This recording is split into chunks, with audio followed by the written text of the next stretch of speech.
I'm John Burnham Schwartz, Literary Director of the Sun Valley Writers Conference, and this is Beyond the Page. On this episode, Pulitzer Prize-winning New York Times journalist Andrea Elliott sits down with another Pulitzer winner, novelist and playwright Ayad Akhtar, at the 2023 Writers Conference to talk about Elliott's book, Invisible Child: Poverty, Survival, and Hope in an American City. The subject of the book is a black girl in New York City named Dasani, whose story, told through the lens of almost a decade of Elliott's deep reporting, brings to vivid and devastating life the realities of how poverty and race and the moral failings of our institutions impact the most marginal among us. Elliott tells us about Dasani's life and how it is both singular and emblematic. She talks about her own passions for the deeply immersive journalism that is the hallmark of her professional life. Good morning. I wasn't hoping for a response. I was hoping for people to stop talking, but but I'll take the response. Welcome to this 9:30 session. I'm sure everybody here knows who Andrea Elliot is, but I'm just going to do it anyway. Andrea Elliot is a two-time Pulitzer winner, one of the rare winners of Pulitzers in both journalism and letters, and actually, if you were not aware, good people, the first woman to do so in the history of the prize.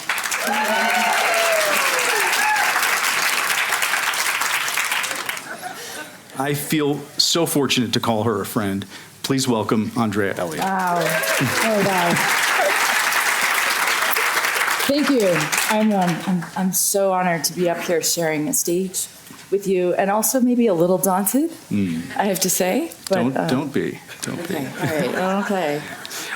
So I read Invisible Child 6 months before it came out, and from the first sentence, I was immersed, uncommonly immersed. And so it was 2.5 days that I lived in that book, and I wrote these words for it, and I just want to read them because they're incredibly heartfelt, and they really do convey everything that they feel about this book. From its first indelible pages to its rich and startling conclusion, Invisible Child had me by turns stricken, inspired, outraged, illuminated, in tears, hungering for re-immersion in its Dickensian depths.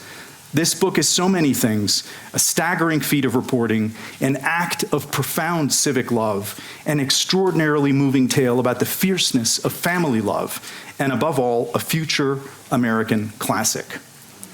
How did you do it? I mean, it's a towering human and literary and journalistic achievement. And that's a question I'm going to ask you over and over again in this session. How did you accomplish this? So let's start from the beginning. The genesis for this book began with 5 articles about a young girl named Dasani in 2013. It was a very memorable series. It was really the talk of the town when it was coming out in the paper day after day. How did you meet Dasani and her family? And can you talk a little bit about the genesis of that sort of series?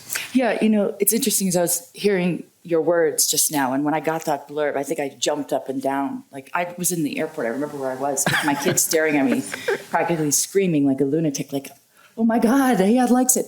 The big thing I will say is that I've been doing this thing called journalism for more than 20 years, and there's just no story that took possession of me like this one. And it's just like I just got on that train and didn't get off for almost 10 years until my editor, Kate Medina of Random House, hijacked the train and said, there's this fugitive on here named Andrea Elliot, and her book is due and she needs to get off. I mean, it was like that, right? What year was that? That was, and then COVID hit. And so it ended up being 9 years. So I met Dasani in 2012. She was 11 years old. I was standing outside her homeless shelter in Brooklyn, trying to keep a low profile, which is laughable given how different I was. But I didn't want the Bloomberg administration, our then billionaire mayor, to know about my project. I was an investigative reporter for the New York Times, and I was there to try to get inside what was, I think, a really big story and continues to be a big story, which was that there were 22,000 children living in the shelter system in New York City. And so we had this homeless crisis unfolding that we weren't really writing about. And just Dasani walked out with her mother, Chanel, and it was only in our second meeting that I noticed their names. I think and the names are really important, which we should talk about that. in the beginning, like most reporters do, you have this checklist, sort of the representative or a child representative of current trends in child poverty, whatever. And that list, thank God, had just flown out the window by the time I met Dasani, because she wouldn't have matched it in any way. And it's like the demographers, everyone was like, the new face of poverty, multiracial, single mom, 2 kids from 2 different dads, hovering at the poverty line, working 2 part-time jobs without benefits. That's the portrait. This was a family where the parents were married, which is increasingly rare, where the parents were chronically unemployed. It was a large family composition, 8 kids, all of them, all 10 living, the parents and the kids, in one small mouse-infested room in this shelter. The thing about her, and this is also the truth about anyone I end up following, because I do that. That's what I do for a living. It's a very weird job, as Dasani pointed out to me time and again. This is so weird what you do for a living. Like the first year, fine. Okay, the first 2 months, first 6 months, and then the series runs, and I can see you actually are, working, and this thing comes out. It's the product of your work. But then it turned into a book, and it's like year 3. She's like, okay, this is just weird. Like, you're always around. Her little sister at that point was 3. And I remember she said, every time I see you, you in my house. And that, I feel like should be on my business card. I'm in your house. This is what I do. It's really strange work. Well, I call it immersion, for lack of a better word. You immerse, and you're not in control. You're not in control of the story. There's so much more to say. I'm so fascinated. Tell me about that moment. So they were coming outside. Do you remember the moment? Yes. So they were walking in single file. And they'll explain it like we walk in single file, I later learned, because that's how you protect yourselves, right, from the street. And you show unity and solidarity and discipline. This is a very disciplined family. There's so much that I had to learn that I didn't know that I then learned with them. So many preconceptions about the poor that were corrected for me in their presence. What really struck me was Dasani in particular, as an 11-year-old, she was 11, couldn't stop talking. She was so loquacious and precocious and full of words, right? And she just wanted to tell those words to me, which was a dream come true, because as a reporter, you're limited by what the person is willing to share. And so for a child, for any human being of any age, to be able to narrate their experience in a profound and moving way is rare. And she was funny, right? And we know that humor is a very high form of coping. She was making me laugh constantly, and she was able to reflect on herself. And then her mother is just probably the most fascinating person I've ever written about. So let me tell you about them quickly. Dasani, Chanel, those are both words that probably everybody here recognizes as liquids in bottles that are sold and that represent something. So that's immediately what struck me about them, was their names. And embedded in those names was this much bigger story, which by the time that the series ran, which was the longest investigative project that ever ran in the history of the New York Times, 30,000 words, I still felt like I had just scratched the surface of what the story wanted to be or needed to be. And so let's start with their names. So Chanel was named after the perfume, which her mother had spotted in a magazine while pregnant, searching for a name for her daughter, because that was the closest you could get to this other world, this world of this perfume that she couldn't smell, but she could see, that evoked this other life, because she was in this very siloed experience of urban poverty in a Brooklyn that had yet to be gentrified, where she rarely encountered a person of means. Then you fast forward to, we're now in a new century. It's 2001. Chanel is pregnant with her first child. She's searching for a name, and she sees it on the shelf of her bodega in the sty, which was her bed-stuy. That's how you referred to it. Her first thought was, who the hell pays for water? Like, that is the ultimate luxury, especially to New Yorker sensibility, because we're very proud of the quality of our tap water. But that just seemed like outrageously luxurious to her. And this product had just come out, right? It was Coca-Cola's new product. And the answer to her question was the people moving into your neighborhood, because Brooklyn was undergoing this massive change, meteoric experiment in gentrification that would utterly transform the experience of growing up poor, which was Dasani's story, right? And so that's what I had hooked into, was one person's name is taken from a magazine at a time when you couldn't access it, who then gives birth to another person's name who is growing up surrounded by all these things that she knows are now out there, that she can see, that she can even smell, that aren't hers, right? And so it really became to me this important kind of journey into what it means to be growing up in this city that was two cities. And the title of this book, Invisible Child, it comes from Dasani. It comes from her. And I think it's important to point that out because obviously it asserts a lens, so to invisible to whom. And one of the great gifts of following someone for so many years and watching her grow up is the passage of time.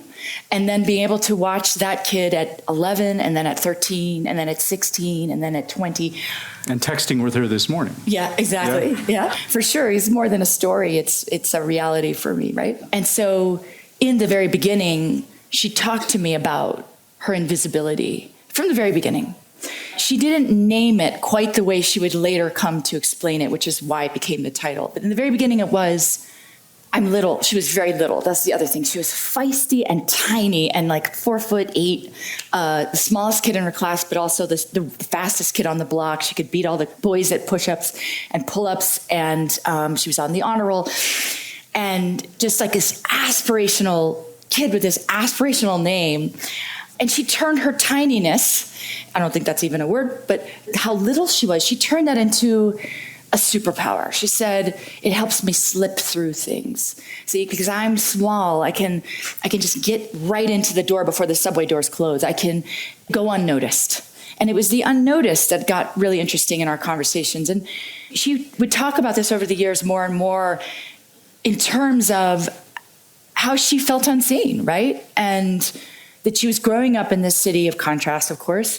She was describing this very private thing, but she was also describing this very public relationship between her and her city. Right. This very public thing that was unfolding between the housed and the homeless, between the wealthy and the poor. Because increasingly it was these two extremes, right? Because this more kind of middle class group had been hollowed out. And so that's why it became this title. And most recently she said, I want people to read this book because there's so many people out there who feel invisible and who shouldn't, and who should know what it is to have been me going through that. There was a new wrinkle. There was a new thing that happened in her life. Yeah. What was that? She had a moment of fame. I continued to follow her life. I was going to follow it wherever that led and write that book. Where that led, surprisingly, was not where I expected, which was to some much better place. I think she quickly felt that everyone sort of forgot her story and moved on.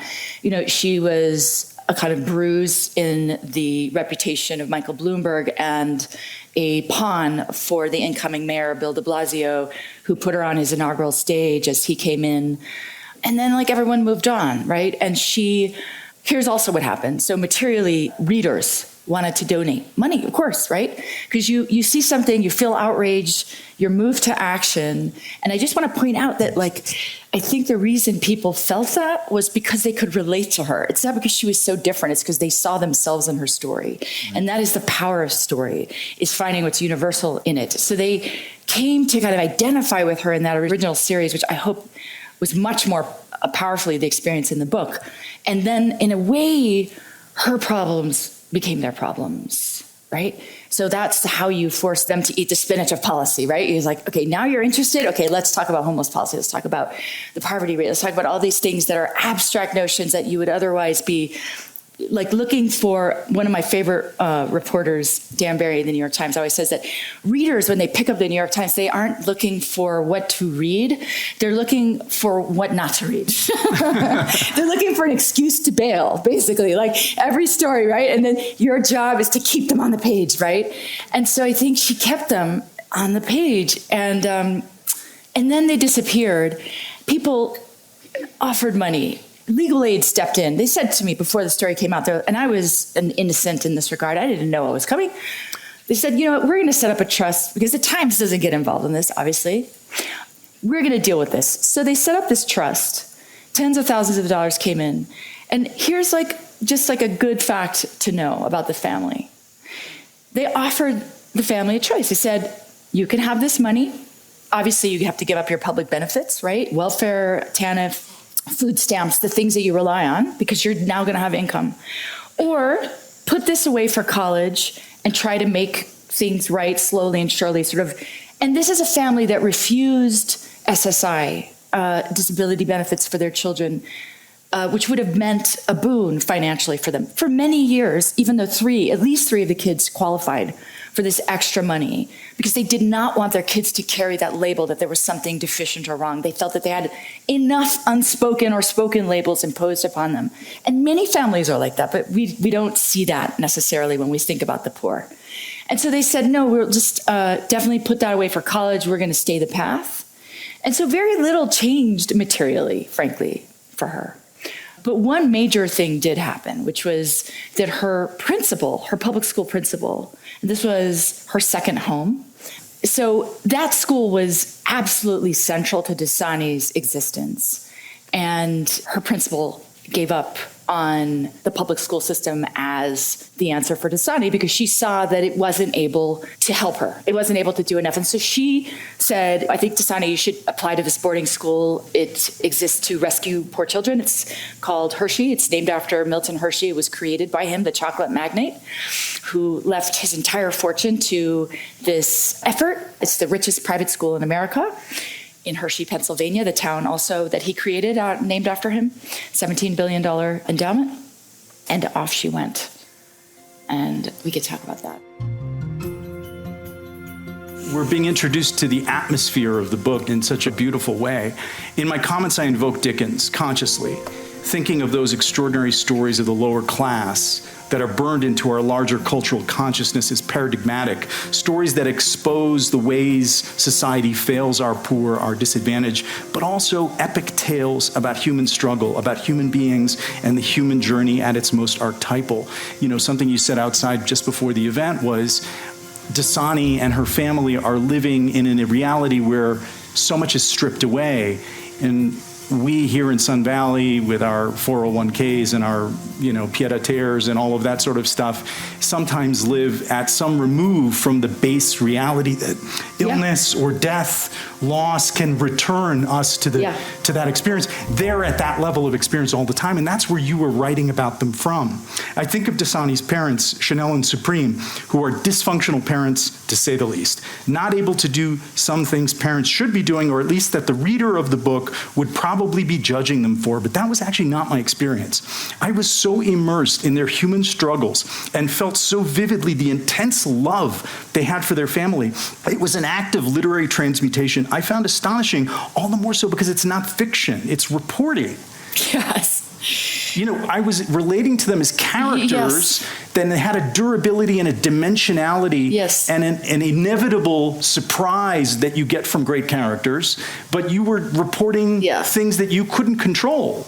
Absolutely. Like you couldn't control where the story was going, and yet it felt somehow that it had that kind of architecture. Yes, I mean, here's the thing about this kind of reporting is you have to accept that you are completely not in control of the process. The only form of control that you can impose on it is to write. It's like a sort of structure that then comes that you give to what is otherwise a totally unpredictable, unwieldy, chaotic process, which is the lives that I was following, right? They were going in every direction. I mean, this is why I wrote the end of this book on 3 different occasions, and all 3 endings are in the book, by the way. One ending comes about halfway through the book because things kept happening and new layers were revealed. And each time I had to just show up for that and learn, right? And so, God, there's so many ways to answer this, and this is what I really want to talk about with you, Ayad, because you, for lack of a better word, traffic in fiction and I traffic in fact. I use that word actually intentionally because in the beginning of this period, Chanel, Dasani's mother, before she became a mom, was a high-ranking member of the Bloods, of her set of the Bloods, because it exists in the East Coast. It did migrate through the prison system from West Coast to East Coast. She was a dealer. She was a pimp. She had struggled with addiction. She was all these things that people are kind of horrified by. And so people would say to her, or say to me, like, she's a hustler, be careful, she's a hustler. I'm like, have you ever met a reporter? Okay, like we're all hustling, right, in our own ways, right? We hustle for information. I didn't call her a character in the beginning. In the very beginning, I followed this arc, that's a personal arc that's not really in the book, it's a little bit there, but of being, entered into it as New York Times investigative reporter Andrea Elliot, which is like this otherworldly creature from the Upper West Side, complete outsider with her business card, et cetera, and wound up as Drea, basically. And so Drea is like this mix of things, and I've become much more comfortable with the complexity of what that means, of what it is to be in their lives and to be emotionally connected with them and to reveal my own humanity in the process, and we can talk more about that. But in the beginning, in that other sort of mode that I was in, I referred to them as my subjects. And then Dasani's teacher, who's one of the great people in this book, Faith Hester, who is just this shining light, who wound up in the shelter system herself, to show you the spectrum of people who wind up homeless because she was, quote unquote, gentrified out, in her own words, of Bed-Stuy on a teacher salary. She said to me, I don't like the word subject. It sounds clinical, which she's right. I was like, but I'm not writing fiction. I mean, what do they say in fiction? You know what they say in fiction. Character. She's like, well, if I'm not a character, I'm like, okay, fine, you're a character. So I say character now. Okay, so when we think of characters, right, we think about protagonists and we think about antagonists. And Chanel, by all outward appearances, in terms of fiction or fact, absolutely seemed like an antagonist, right? And she's really tough on her daughter. This book holds no punches. They knew that going in. That was the one thing I kept saying over and over again. It's like, share your life, but I'm going to show it like it is, which is a very imperfect process, by the way. But the thing about it is that if you laid Chanel's life out on a table, and she did once describe being written about by me and reported on by me as being like having an autopsy performed on you while you're still alive. She did say that. Like the best poverty researchers would say the victim becomes the victimizer. They wouldn't see her as an antagonist in a story. They would see her as as a product of an antagonistic world in which very few people escape. And what you don't do is escape, but what you do is you survive, which means that you hustle and you self-soothe and you fall in love and you get really angry and you pawn your gold teeth for some money because you cannot possibly see past tomorrow because you are so rooted in the present, because you have to be, because you're guarding your survival. Which is, by the way, what every single one of us would do were we are unlucky enough to be in that situation. And so I see the emotional through line of this book, not one of pain so much as one of joy. And this is what I want you guys to get. Like, what I felt mostly in their presence all of these years, and by the way, that's one of the reasons I just couldn't leave, was joy. It was like lightness of being, was like just remarkable amounts of innovation, right? I watched them innovate their way through so many problems and laugh their way and crack jokes. And it's the world around them that sucks. But they themselves felt very relatable to me and people whose story was so worthy of being known, but also not just known, that's something I could learn from. And one of the major things I think I learned was to kind of reconsider my own notion of what it means to be happy, to have succeeded. What is success? So tell us what happened. So Dasani gets this incredible opportunity to go to the Milton Hershey School and basically change her life. Yeah. What happens? So this is a school in Pennsylvania, as I said. About 2,000 students. They are grouped starting pre-K all the way to 12th grade in homes, real homes. They're like McMansions, actually, run by real married parents who are their house parents and who become a kind of surrogate family. And these kids enter into this sort of parallel existence. It's a separate kind of childhood that they come to embrace or not. The younger that they are when they arrive, the greater their chances are of finishing. Dasani landed there at a pivotal turning point that social researchers have identified as really pivotal, which is the age of 13. So she could have gone in either direction. At Hershey, all of your needs are met. You get a full wardrobe, you get braces, you get swimming classes, you have tutors, you get to take ballet. The school has the amenities of a university. It also attempts to show kids that they need to expand the way that they see the world and the way that they behave in the world in order to access the greater world. So if that means you're coming from rural poverty, and this is really interesting because Dasani landed in a home with a mix of kids. Everybody was poor. Basically, Hershey wants to be the opposite of a legacy school. So if your kids qualified to get in, they have failed, right? They want you to exit poverty. That's the whole point. So all of these kids are poor, but they're coming from very different experiences of poverty. So there were kids from Appalachia for whom the wilderness was a place to forage and explore and find. Dasani was horrified. She's like, bugs? No, I don't do bugs. I'm staying inside, but one thing that all these kids had in common coming in, that the house parents shared with me, is that they were very protective of their food. It just makes me think of Michael Bloomberg and his attempted ban on the supersized sodas, which was something that Dasani's family would buy and share among 8 mouths, right? Something that maybe got lost a little bit in the fight over sugar. But so it was everything from teaching them how to eat a certain way to the thing that really got to Dasani, it really bothered her, which was to talk a different way. What was referred to as a code switch. That you go from talking hood to talking white is how a lot of people put it. Which is something, by the way, that we all do. If you hear me on the phone with official of City Hall, I talk a certain way. And if I'm on the phone with my 11-year-old, I talk another way. So we're always code switching. But the message for her was, you can't say ain't while you're here. You have to say isn't. As if there's something wrong with ain't. And I think when she got there, she took off. She thrived. She jumped 2 grade levels ahead in math. She joined the cheerleading team. She was an athlete. Everything was going well. Things fell apart because in her absence, things fell apart. So when she was gone from the house, the family struggled in a way that they didn't when she was there. And this resulted ultimately in the children being removed from their parents and placed in foster care. And I think that just... Her siblings, the children of the parents, right. Yeah. So she went to Hershey. She starts to flourish. She starts to become the person we know from the first few pages she is for us. And then in the process, because as the eldest child and as this exceptional young person, this exceptional human being, she has been the tentpole for the family.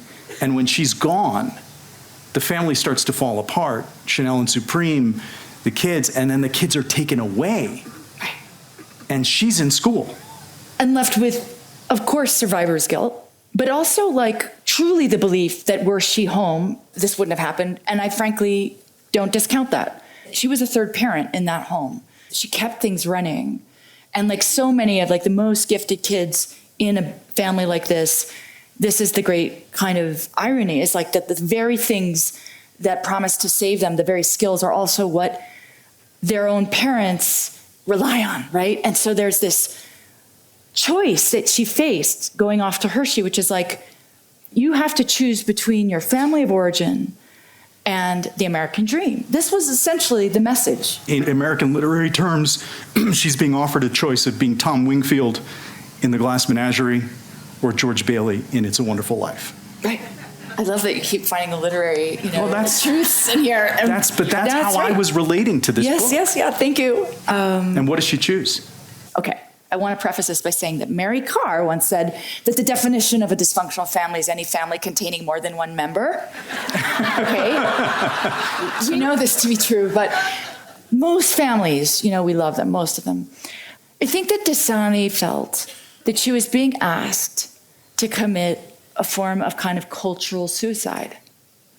And, hey, she'd spent the first 13 years of her life surviving all of these benevolent systems, or let me call them systems with benevolent names that were supposed to help, things like criminal justice, child protective services, these systems that had these names suggesting help, which were in fact systems that were truly antagonistic, if you're going to use that word, in her life. And in response to that, she found her greatest strength in the system of her own design, which was her family. That whatever happened, they had to stay together. This was her world. And to like be told, don't talk that way, think differently, don't behave that way, don't fight. I mean, this is another thing. Like, we judge kids who fight. I mean, I'm a parent, right? I have 2 kids. I don't want them beating the crap out of other kids. I don't want them getting the crap beaten out of them. I came into the story with that frame, although they were very little at that point. They were 1 and 3.5. And Dasani, at that point, this is in the early days, was fighting every day. And Ruth Fremson, the amazing war photographer, who was assigned to the series with me, she and I would break up the fights. Because we were like, we love this kid. We don't want her fighting. And then it sort of like slowly dawned on me, like, what the hell are we doing? First of all, that's maybe once a week when we happen to see a fight, we break it up. But the other 4 times we're not there and she fights. So is that our role? And also, like, who are we letting off the hook by breaking up the fight? Of course, we're making ourselves feel better because we don't want to see that happen. And then by extension, we're letting the reader off the hook because we'll write that and then the reader doesn't have to see this happen.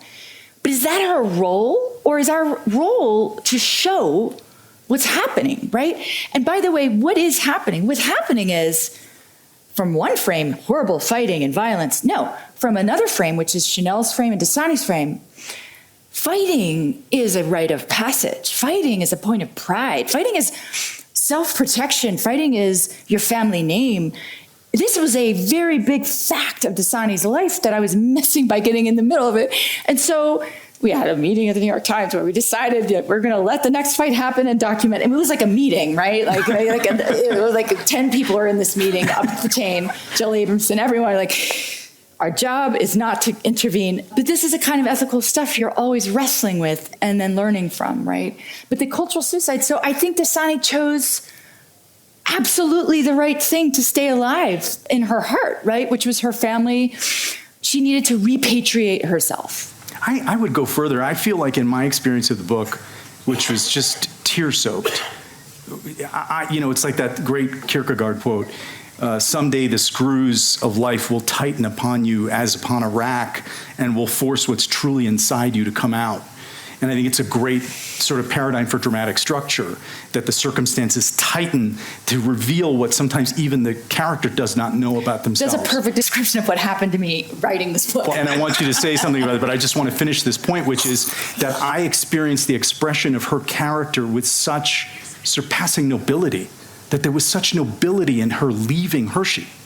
However dysfunctional it looked to everyone else, I felt the secret Absolutely. motivation. Yes. And I experienced it as a surpassingly noble act. Yes. Which then when I turned the page and I see Dasani's Way, and I saw that chapter title that, oh my God, now I'm going to go into this undiscovered country of what life is like on her terms, coming back from what I thought is the thing she should figure out how to do. Which I bought into that. I just started sobbing again. I love that. Thank you, Ayad. The should. What was the should? We all buy into the should. It's the story we tell ourselves about America, right? And it's a story that we venerate, which is you work hard enough, you make it. And I think that departure story, that the one who got out, the one who escaped, is so ingrained in our consciousness. I was rooting for her to make it too, right?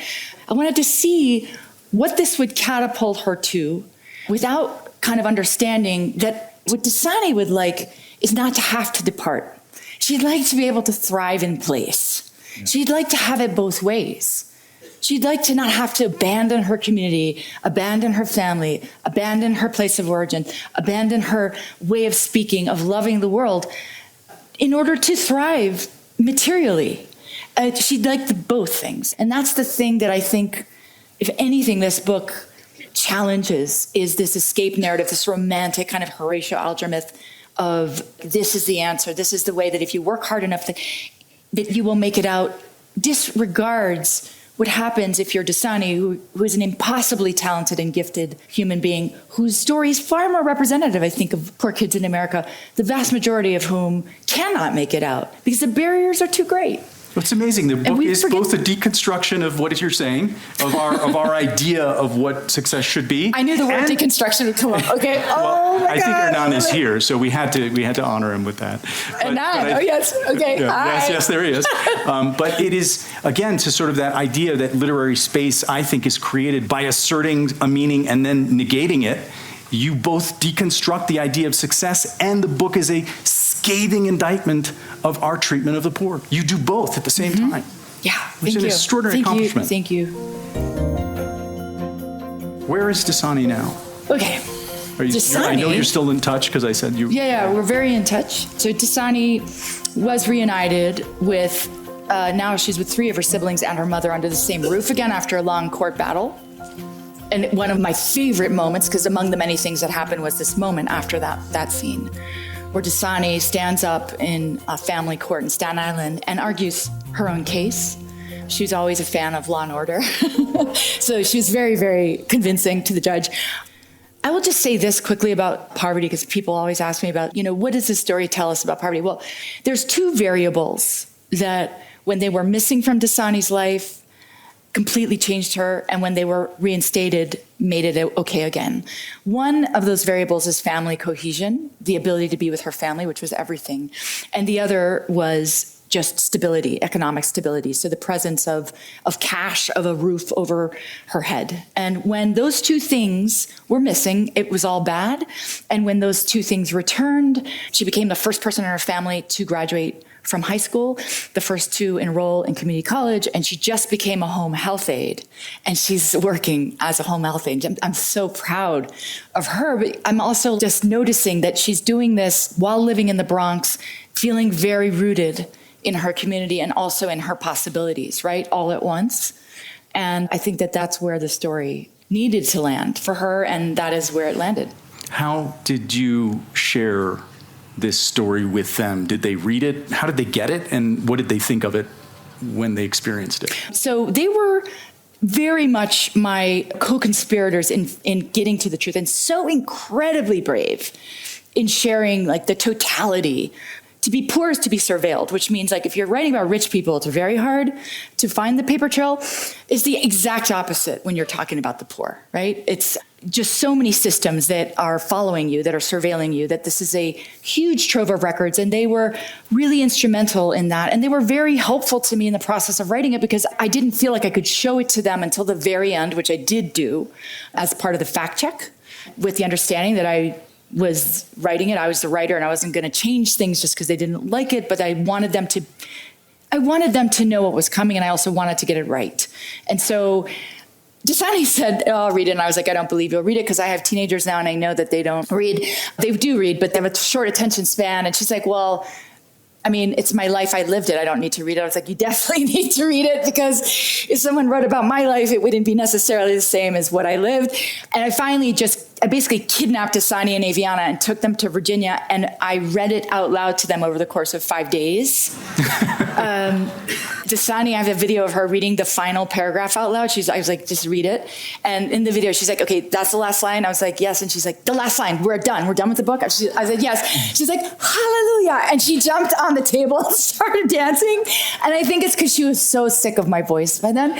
But she did say, didn't she say truth hurts? Her mother said the truth hurts. Oh, yeah. Her mother did. I still can't quite understand it. I don't know what it would have taken for me to ever let someone in for that long, but I'm just so grateful. And it's also because this is a family in a world for whom vulnerability is dangerous. It's actually not what you do, right? You keep the walls up, and especially to the white, I'm Latina, I'm also white, outsider, right? And I'm an outsider in so many ways, right? Never experienced homelessness. I had a graduate degree. I worked for the New York Times. I'm like this completely other being in a world where if you're white and you're there, it's because it's your job. And you're either there to monitor or you're there to help, or sometimes you're sort of doing both. But you're there because you're being paid, or you're not there because you belong, right? Right. Andrea, we've come to the end of our time. Sorry. This is why this book is so long. I'm sorry. Yeah, but it's all so absorbing. I mean, it's the experience of the book. We don't really have time for questions, unfortunately. Well, you can ask me anything. I'll be walking around. You'll see me in the way. But I want to leave it with you. Is there anything you want to say that we haven't covered? I think what I want to say is that I want you all to read this book, hopefully, if you haven't read it, when you read it, to see that Dasani's story is America's story too. I feel like I cannot unsee what I saw. And so if there's one thing I want you to know is that if you read this, I hope that you also cannot unsee it, that it kind of like comes to occupy a part of your heart, right, and your brain that then is permanent. Because there's a lot to learn from her. Andrea Elliot, thank you. Oh, thank you. Thank you so much. Oh my God.